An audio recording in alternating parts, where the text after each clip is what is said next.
What is up, shy girl? I wanted to make a video on something.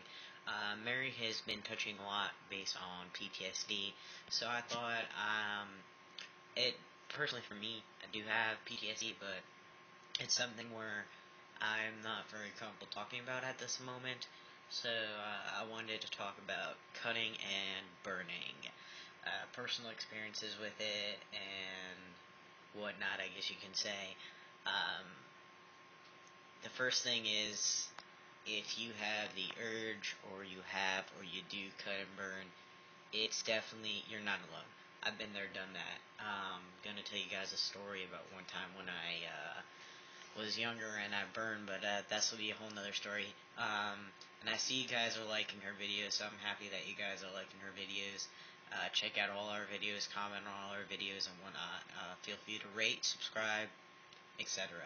But going into the topic of cutting and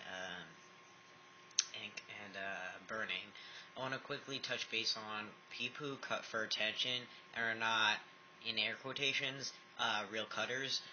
Basically, people who just cut because they want attention, obviously. Attention cutters, I call them. I've had my fair share of them. Sadly, two of my exes have been that way.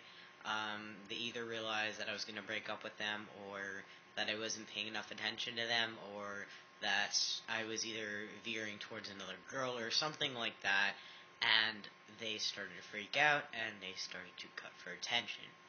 Now, you may ask, how can you tell when someone's cutting for real opposed to someone who's cutting for attention?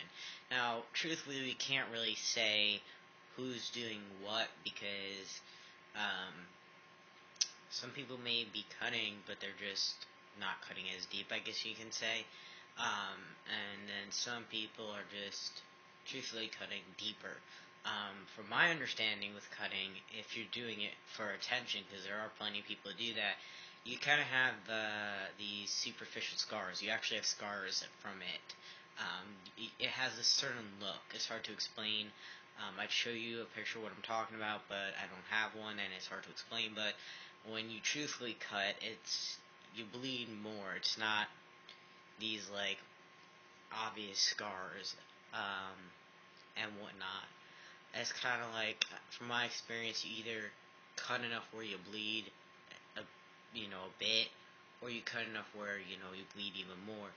These kind of scars look like cutting, but you can tell that the abrasions are not deep. That basically, if they are bleeding, they're like literally barely bleeding. So that's one thing. And another thing is, certain spots where people who are attention cutters tend to cut, I've noticed, are like their stomach, certain areas on their arm that if you're not a cutter, that they'll cut, in really odd places, to simply say. Sometimes they'll even put in places where it's obvious and people can see it, which is a bunch of bullshit. People who really cut when it's happening, they're not going to take pictures of it, they're not going to flaunt it, they're not really going to want people to know. They're not going to kind of scream it out there that if someone does know, they're trying to get help, and they're trying to crawl and get that person's help, but they're not going to really seek for attention. So there you know about that. Personally with me, that's not really been my problem. I did cut a few times when I was younger, but it was more by like, not by my inner arm, but like on top and stuff, and by like my fingers, and it was just enough to make me bleed a little bit. Now my experience with burning, I do still smoke every once in a while with cigarettes, and it kind of was like, just, I would take a cigarette and just let it out on my hand, let it out in my fingers, and people used to think I was crazy, but for me, the like pain and the adrenaline rush that it gave me kind of made me really forget about what was going on, and I pretty much burn anywhere from my arms. Something kind of weird about me is that my upper arms, I never would, I mean, it's not weird, but I always had more muscles on my arms, so I always took pride in that, on my upper arms, so I always took pride in that, so I never wanted to cut or burn there and get any marks or abrasions and whatnot. And that's another reason why I don't really do it on my legs, because I'm really muscular there. So that's why my main arm from my elbow to my hand is why I did that.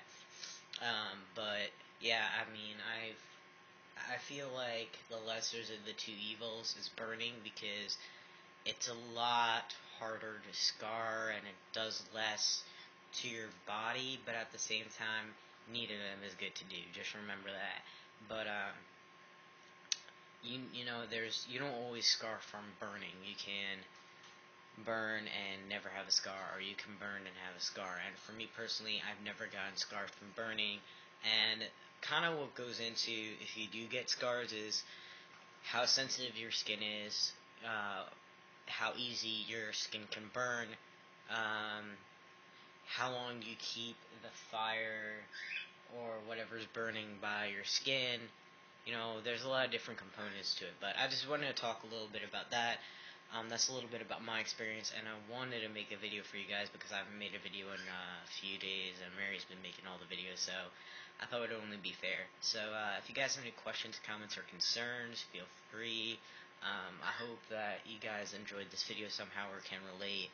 I'm trying to think of what's the next thing I'm going to end up talking about, so deuces for now.